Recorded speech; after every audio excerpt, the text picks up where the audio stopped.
कोकणातील प्रत्येक अपडेट जाणून घेण्यासाठी आजच माझे कोकणच्या सोशल मीडिया प्लॅटफॉर्मला लाईक, फॉलो आणि सबस्क्राईब करा।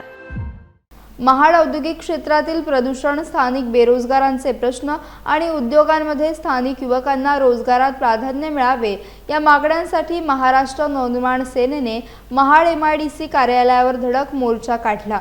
मनसेचे दक्षिण रायगड जिल्हाध्यक्ष राज पार्टे यांच्या नेतृत्वाखाली झालेल्या आंदोलनात MIDC प्रशासनाला विविध प्रश्नांवर जाब विचारण्यात आला। स्थानिक युवकांना रोजगारापासून डावलले जात असल्याचा आरोप करत मनसे पदाधिकाऱ्यांनी तीव्र नाराजी व्यक्त केली।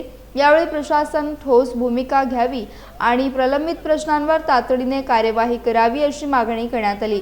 दरम्यान दिलेल्या मुदतीत मागण्यांवर समाधानकारक उत्तर मिळाले नाही तर मनसे स्टाईलने आंदोलन छेडण्याचा इशारा माथाडी कामगार अध्यक्ष सचिन गोळे यांनी दिला। तर या MIDC जे कोण ठेकेदार आहेत ते टोळ्या करून जातात, त्या कंपनीला दादागिरी करतात, कंपनीच्या गेटवर आंदोलनं करतात। म्हणजे या कंपनीत ॲक्च्युली चाललंय काय? पहिलं आपण ऐकायचो की UP बिहारला दादागिरी चालते किंवा तिकडे कोणता कायदा नाही आहे, पण आम्ही महाराष्ट्रभर फिरत असताना या महाड MIDC जे काय चाललंय म्हणजे कॉन्ट्रॅक्टरची दादागिरी, दहशत, इथे भीती।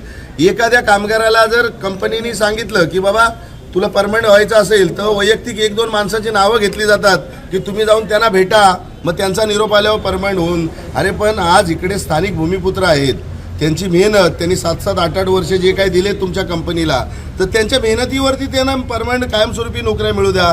कामगारांचं भलं होण्यासाठी काम करतात की स्वतःच्या घरची पोळी बांधण्यासाठी काम करतात हे पहिलं कळत नाही। पण त्यांना राहायला घरं द्यायची नाहीत म्हणून MIDC मध्येच घरं बांधली जातात। मग त्याला परवानगी कुठून येते? MIDC मधलं जे पाणी, केमिकलचं पाणी आहे ते नदीमध्ये सोडलं जातं, त्याला परवानगी कुठून येते?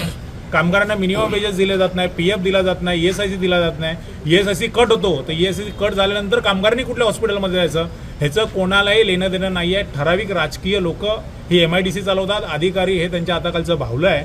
जर 25 तारखेला आमचा आवाज यांच्या कानापर्यंत नाही गेला तर यांच्या कानाच्या आत तो आवाज कसा घुसवायचा आम्हाला चांगलं माहिती।